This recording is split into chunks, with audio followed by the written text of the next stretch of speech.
My humble respect to Guru Mahan, Guru Piran Sivasankaran, Guru Piranyo, fellow Janis. I'm still going to continue chapter 28 because I had questions and queries from people on the last time I covered, and some of you all felt it was a little bit hard to follow. So I'm going to do it a little bit more in step by step. But this is a very important part of the meditational process on how one transitions from the gross right up to the most subtlest of the subtlest state of our existence. Swamiji here talks about visits to the subtle region. Here it is actually the experiences of our subtle body. You will see that here I'm going to take you step by step on this experience, what one needs to do to get to that final step of that universal identity. So here, if you see, most ordinary human beings, what we call, the mind is so caught up with this material world, and the conditioning of the material world is very strong. Everything that we do, everything that we experience, everything imprints on our personality, so much so that, we only associate ourselves with the material personality, right? So whenever we ask, who are you? He said, I'm so and so. This is how I look. This is the job I have. This is the families that I have. Everything is material, which is fine. That is exactly what nature has built us in, imprinted with all the softwares of, navigating through this material universe, which consists of matter and energy. Matter is actually, you have matter, water, air, fire, and space. And that's what this body is constructed with. There are softwares that essentially are embedded to experience this material world. Now, while we all have a material personality, we see that when the mind is so associated with this material identity, which has its own physics, there's a beginning, sustains for a while, and also dissolves, the mind that is so wedded and welded to this material identity also goes through this, evolution, the state of, birth, the state of, for a while, sustaining itself, and dissolution. And sometimes the understanding of birth and the dissolution is unclear. The experience now is clear, but the birth and the death is unclear. And I'll tell why this is unclear, because, it has got to do with the nature of the material identity. Given that the material identity knows there is an end, and it doesn't know what that end is, what happens after the end, you see that there's a lot of, anxiety, there's a lot of trepidations, a lot of worry, and so on. So these great saints and sages, the Mahans, knew that these are things that plague an ordinary human being, that is always, concerned about the past life and the future is uncertain. They see that, they have all kinds of, description of what this future is. Some of it is very nice, some of it is not so nice, but yet nobody can give you a experiential aspect of this, what happens prior to birth and what happens after death. So a lot of things that are put in place to give people, to console people, but yet, as one gets sick, as one ages, as one gets closer to death, you see that there is this, uncertainty, worry, all those things.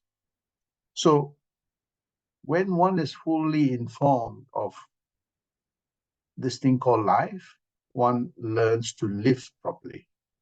And this is why great saints and sages and Mahas, and including scientists, have tried to unravel this personality. Do we have that? Are we the material personality, or are we much more subtle?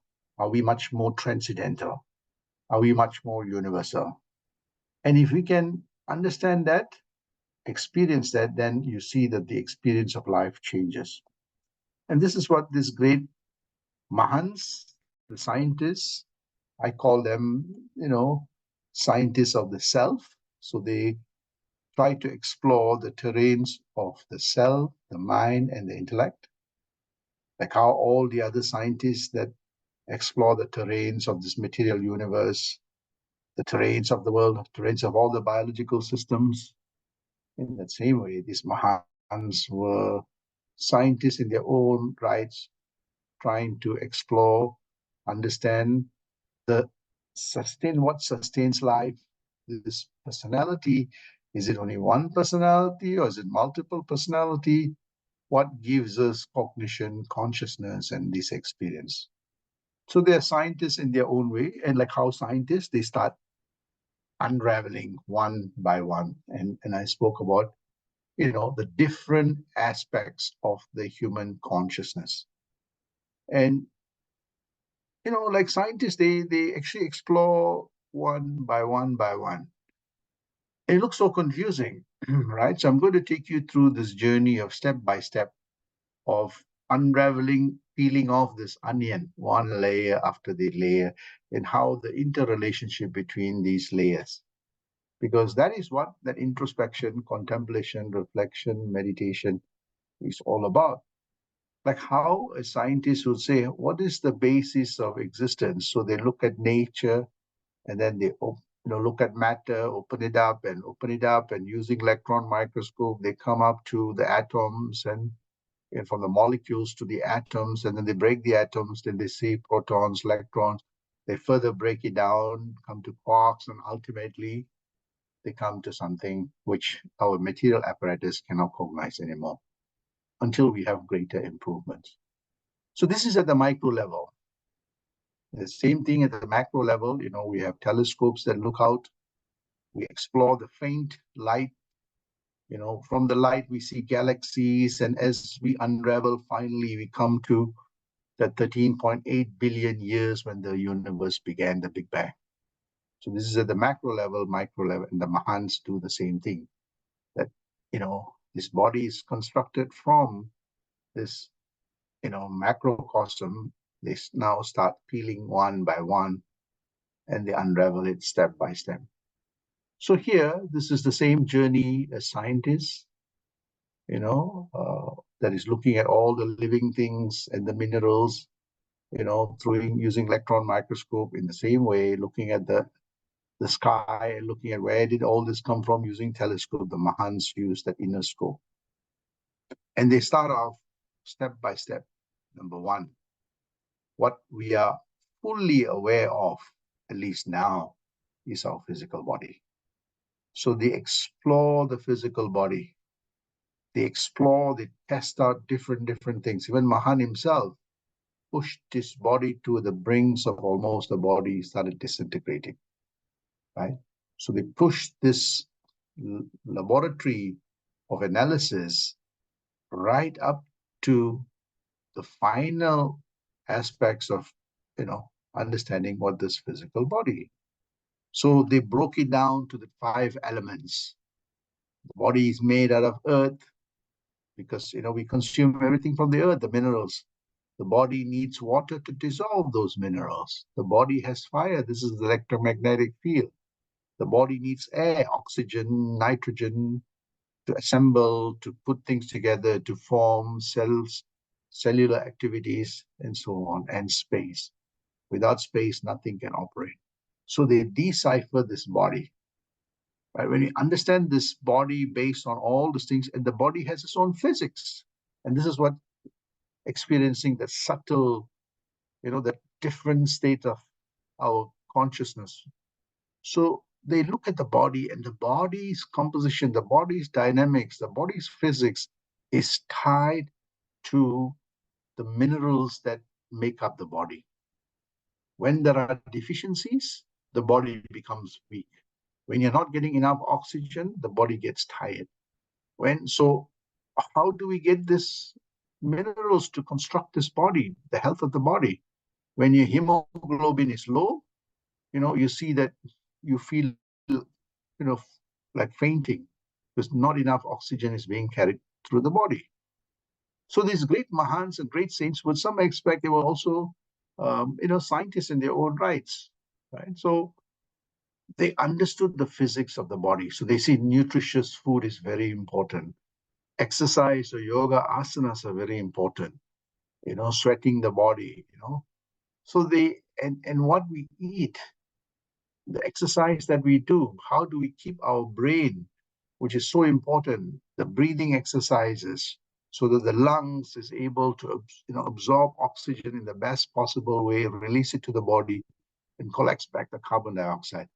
So you see in many of the scriptures, they talk about how to keep the body healthy.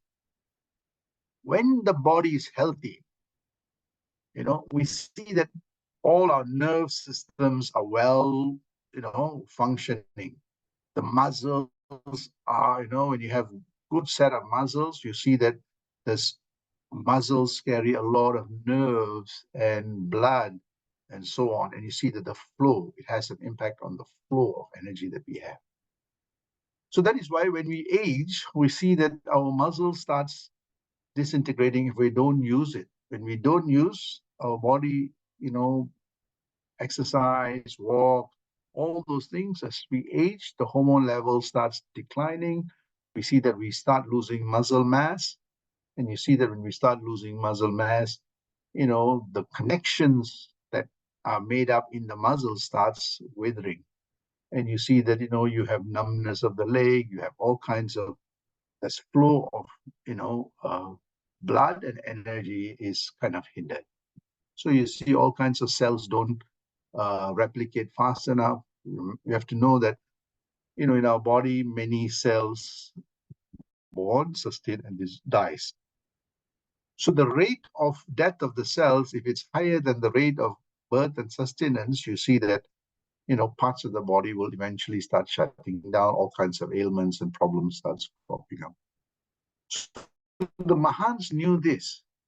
So they said, look, to really experience your body, when the body is so healthy and toned, the experience is very different when the body is sick and frail, right? So the mind essentially resonates with the body because the mind is locked onto the body. If the body is weak, if the body is not getting enough energy, the mind too, operates in that way. Remember I said that the mind is wedded and welded to the body. So if you feel tired, you see that people also say, oh, I feel so tired. That is because you see that the mind needs an important physical apparatus called the brain. And if the brain is not getting enough oxygen, if the brain is not healthy, if the brain, is not functioning properly, you see that any small chore you do, you feel very tired. So remember, brain is also a material mass. It needs, oxygen. It needs all the blood. So a physical body impacts the hardware of the body, which is very important to drive the software called mind and intellect. Similar to your computer, you can have the best software, but if your hardware has a problem, the software will not work well. So these great saints knew this. So toning the body is very important, and you see that the toning of the body is not just food. The toning of the body also, one is that the body needs food, the mind, the brain. Of course, the brain needs nutritious food, but you see that they move to the next phase of keeping the mind healthy. The mind grows when you think positive things, when you do development things. If you don't use your mind, you see that the brain will start withering away. And it reinforces the mind to be feeble and weak, and eventually the mind cannot function on its own. So there's a beautiful interface between the physical body that covers all the organs, and one of the most important organ is actually the brain itself. So there's a nice saying that if you don't use it, you will lose it. So we see that the physical body has a direct impact on our energy levels. This is what we call pranayama kosha. That is why every day you should do some yoga, go for walks, think positively, and all that reinforces that strength of the body, the brain, and the mind. So you see that that life force is a source of our physical body. So there's a good interrelationship between the strength, the soundness of the body, and the energy fields in our body, right? So strong body, the energy becomes more powerful. More powerful energy strengthens the body, right? So that is why, great saints and sages are very active. They do things. They're just not sitting down quietly on the couch and watching TV, right?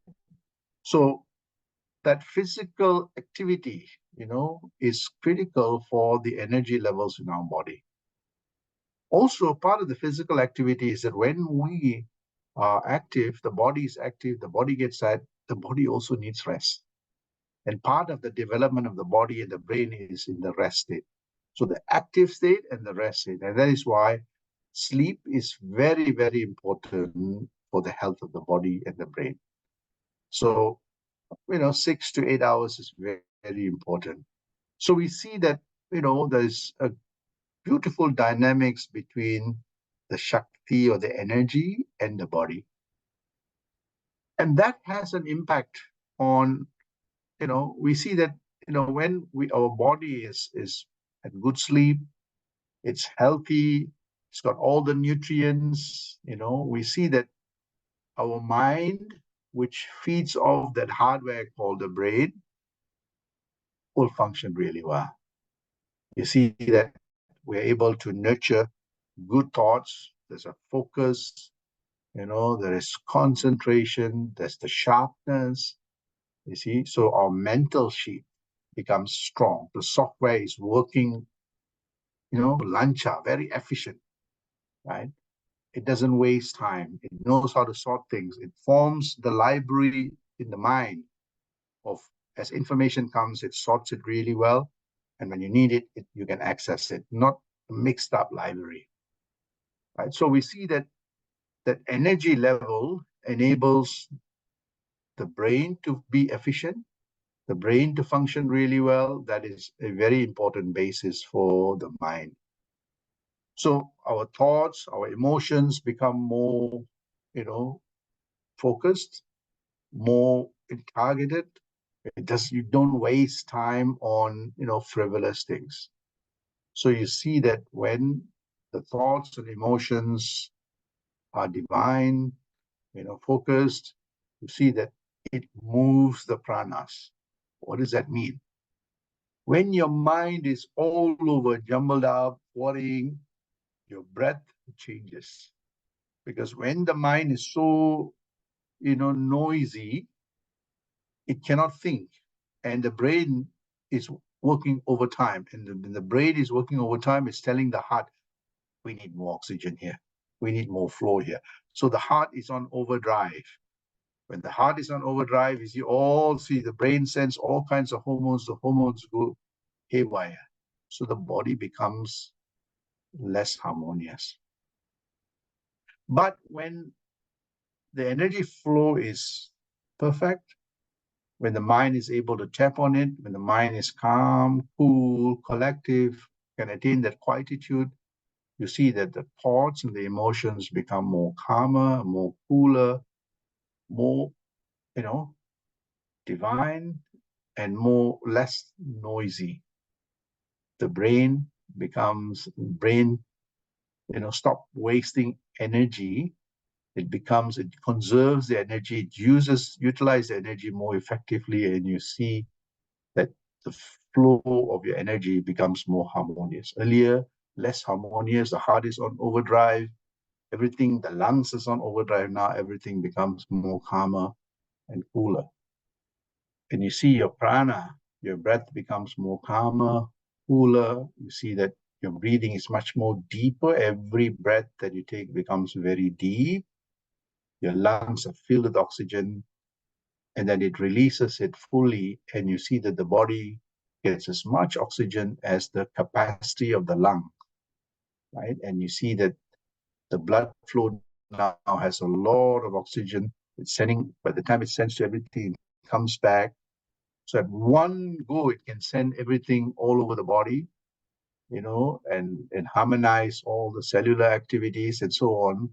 So one breath sends everything. Whereas for other people, it'll be multiple breaths to send that oxygen. And you see that the heart and the lungs is working overdrive. So we see that when the mental sheet becomes more calmer and cooler, and there's a quietude, the pranas move in a much more harmonious way. When the pranas, the life force, is more harmonious, your heart function, your hormonal function, your endocrinal system, your breath, everything becomes more calmer and cooler.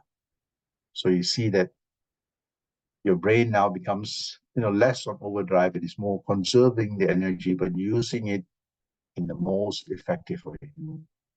And you see that when that happens, something very interesting happens.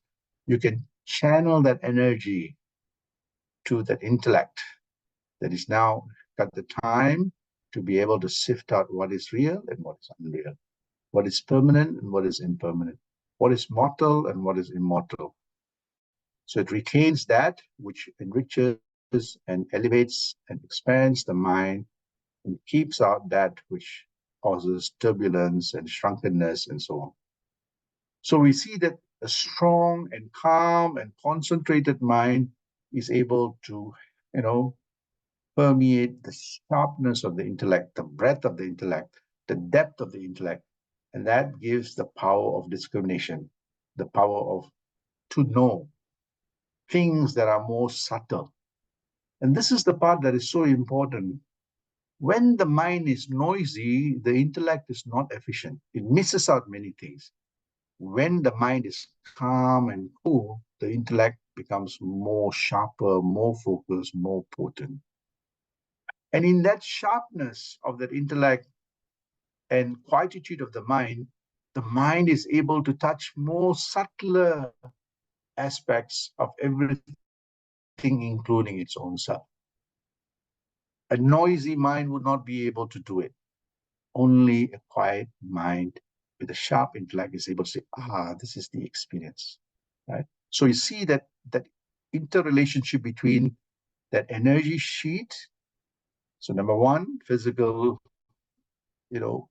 health gives you that energy. Mahan, 80 years old, he was so much energetic. He used to initiate so many people, he used to do many things, right? His energy level is so strong that when he passes by or when you're close to him, you can feel that energy field, the tawakanal. And you see that, as I said, the mental state becomes much more stronger. The software expands, the mind software expands, deepens, becomes more efficient and more productive. The intellectual software now builds on that strong mind to be able to, be sharp, able to penetrate through everything and anything. Now, this is the part that is so important. Why most people find it very difficult to go to the next level of experiencing bliss. One needs to have a quiet mind and a sharp intellect that is able to enable the mind to experience this subtle frequency. Only when one comes to that level, the mind is able to attain that Anandamaya Kosha, the blissful sheet, which is very, very subtle. It is able to identify what the true reality is and what is the reality that is constantly changing, or that illusion. So to achieve that, one needs that intellectual maturity, that quiet mind to experience this state. That is why you see in Mahan's way of meditation, he tells us not to do, say anything, just observe that vibration. Focus the mind on the vibration. It is his way of telling, use this vibration to anchor your mind so that you're given an optional thought to neutralize all the other noisy thought. And you see, in that process, the mind becomes calm and cool, the intellect becomes sharp and deep to be able to touch that subtle vibration. And this is where one attains that blissful, Yennul Nan Arinden. I understand who I am, right? So This is the Anandamaya Kosha. This is the deep tapas state. You see pictures of Mahan in that state. I myself personally have seen him, and that experience of his tejas and ojas, you can actually feel that the tava coming. And that leads, one leads to two, two leads to the three, the sharpness, the ability to do the introspection, contemplation, reflection, meditation. And it leads to the sharpness of that intellect. And one gets that spiritual, blissful, and ultimately, as one pushes further, one comes to the final state. I am that. No separation at all. I am everything. The formless form, formless that gives rise to the existence of the body, the flow, the energy that supports the body, the mind that enables the body to operate in this material world, the intellectual state of existence that understands both the body, the mind, and the more subtler form, and experience that subtler form, that blissful state, and realize that everything starts, the epicenter of everything, that our own existence starts and ends with that universal identity.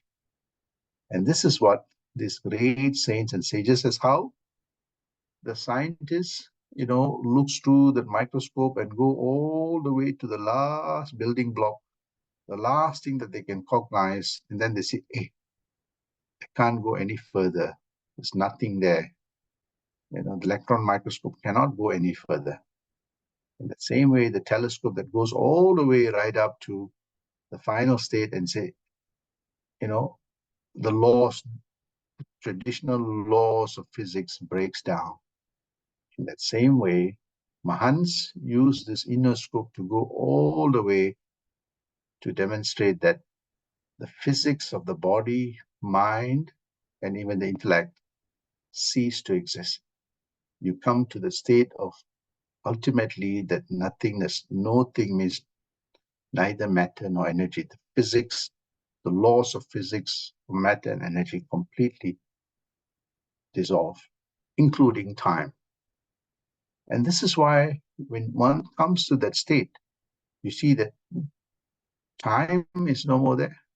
Matter energy is also no more there, and you see that you are suspended in this state. Every day we go into this state, in deep sleep, time disappears. Our material personality disappears. Only thing we are not witnessing, but only in the deep meditation state, all this disappears. And one experienced this timeless, eternal, universal state. One who practices this meditation intensively will know what I'm speaking about. All of you all know what you have experienced in the deep sleep, but you're not there to witness it. One who meditates intensively will witness this state and realize that actually all this body, mind, intellect is the software that is built on this universal identity. That is why now I come back to an ordinary human being. The ordinary human being is so preoccupied with the birth and the death, and it misses out the living, being in the present. Why is it that we don't experience the birth? Because we associate ourselves with the material body. Yes, the material body has a beginning and an end. But we realize that we are not the material body. We are the enjoyer of the material body. We are the user of the material body. We are not the body. What is it then that what we are? We are the universal identity that is transcendental to space and time. And that is why when I say we or I have never experienced birth, because that substratum is neither born nor dies, right? So nobody has experienced birth nor death, because that state 6, which I'm talking about, is transcendental to time, space, and the material universe. So when I say, think about it logically, as long as time is there, we have, birth, death. Suppose time is not there. What does it mean to live in a timeless world? Right? Think about it. I want you to think about it, and we'll discuss that. As long as time is there, yes, we have, the growth and, all these things and that.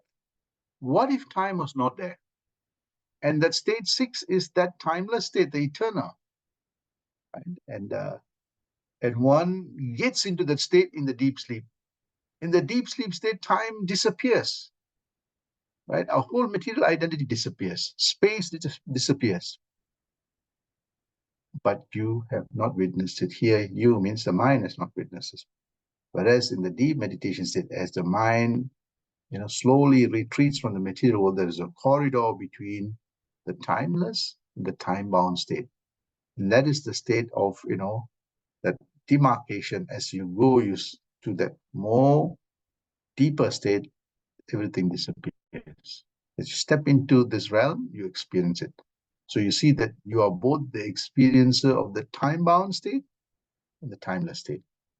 And the time-bound state is layered on top of the timeless state. And this is what every day that happens to us in this deep sleep state. And the Mahans were smart enough to have a control state called the deep meditation tapa state. The mind becomes aware of it. The mind experiences it. The mind is not touched by this material world, though the mind is experiencing and living this material. This is what blissful and enlightened living is. Sandosham.